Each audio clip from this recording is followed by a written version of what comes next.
Marquis, how satisfied you seem. Such confidence, and in your eye a gleam. And tell me, and don't exaggerate it, have you reason to be stimulated? Oh, good God, man! When I think of my existence, such joy just overwhelms me with persistence. I'm young, I'm rich, and with quite little strain, I trace my bloodline to a noble vein, and with the rank that comes with name and state, at court I see a most auspicious fate. My courage also has been lately shown in skirmishes that have been widely known. There was that matter of a little duel in which my air was seen as calm and cool. My wit is famous and my taste is such that I can judge things without thinking much. For instance, watching theater, my hobby. I set the tone on stage and in the lobby.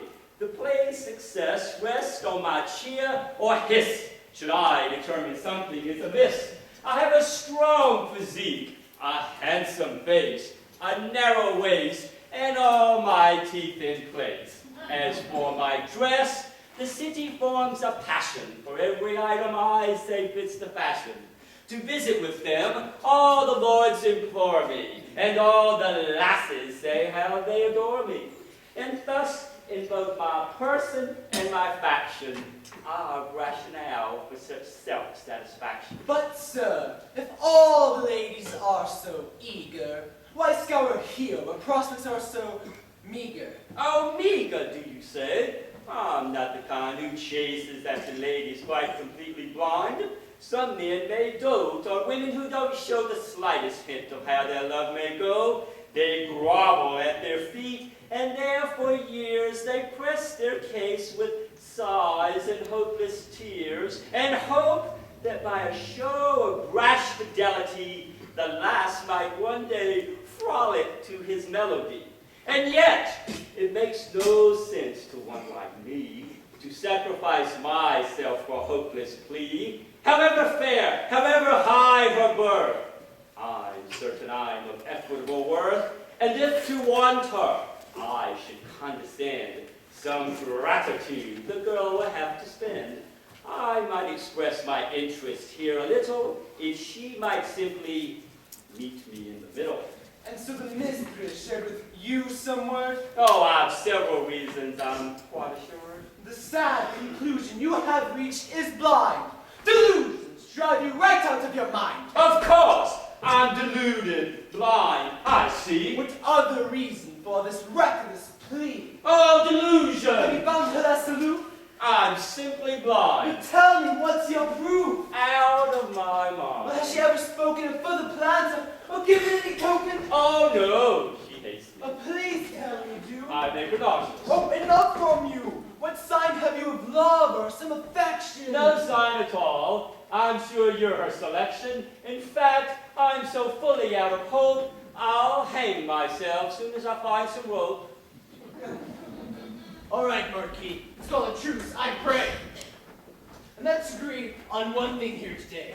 If either of us can provide the proof that Solomon prefers himself in truth, the one whose hopes the lovely lady foils will leave the winner to enjoy the spoils.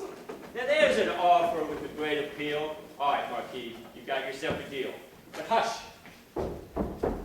Still here? Our love keeps us from going. Outside I heard a carriage that was slowing. Who's coming? I don't know. Arcilla is here, madame. Oh, what does she want today? Aureliant is with her now, downstairs. What interest has she in our affairs? Oh, they say she's quite a pious prude, you know, but I suspect... Oh, yes, it's all a show. Down underneath, she is as worldly as they come, and if she had a man, I think she'd hum another tune. She cannot help but wonder why others win in such affairs she plunder. As such, her anger bubbles to the surface, and she pretends she means but to preserve us. And since no one offers her advances lewd, she hides behind the stiff veneer of prude. Late at night, she prays she might be blessed with a suitor such as our dear Alceste. His visits here give her the sad impression that I have taken her most prized possession. Everywhere I go, her tales proceed, suggesting reasons why I so succeed. In short, she is a vicious, petty pity with no redeeming substance. More's the pity. Madam, such a joy to see your face. To what do I owe this most pleasing grace? But there's something that I think you ought to hear. Oh, you are so kind. You're simply such a dear. It's just as well those two continued on. Won't you sit down? Oh no, I must be gone. Madam, the best friends, one who gives support in matters of the weightiest import. And we both know there's no subordination to matters which might touch our reputation. As such, I've hurried here upon a mission to tell of talk which threatens your position. I had a talk last night with just a few upstanding folk when topic turned to you, and though you know I instantly defended, I fear your actions were not well commended. The looseness of your ways and the parade of men who visit you weren't well portrayed. Your coquetry, I fear, is notorious, and they spoke in a tone censorious. I was astounded at the sharp attack, and in your fair defence I did not lack. I spoke of your good spirit, and I mentioned you only have the finest of intentions, and yet some things I couldn't quite gainsay, with issues that I can't explain away, and ultimately I made the confession that your behaviour gives the wrong impression, and that your actions may well be the source of gossip and conjecture rather coarse, and that you wouldn't be so awfully stuck if you took greater care for how things look. It's not that I'm suggesting you're to blame for deeds the like of which we mustn't name, but people's minds do tend that way to go, and we must guard against vice's slightest show. I know you know my purity of purpose, intending only to do you great service. I share these thoughts to help my dearest friend, and have in mind no other hoped for end. Oh, madam, I could not miss your intent. I instinctively knew what you meant. This information gives such inspiration that I am reminded of your reputation, and think that I might repay you your due by telling of what people say of you. I'll follow the example that you've set, reporting of the good folk I've met. I stopped the other day at a soiree, and there some people, tasting the buffet, had launched a conversation that regarded where pious folk from piety had parted. Alas, I fear the prudery that you savor was not regarded with all that much favor. The pious face you managed to contort, the way you talk of virtue and distort one's honor with suspicion, scorn, and scandal, and snooping out a sin, none hold a candle.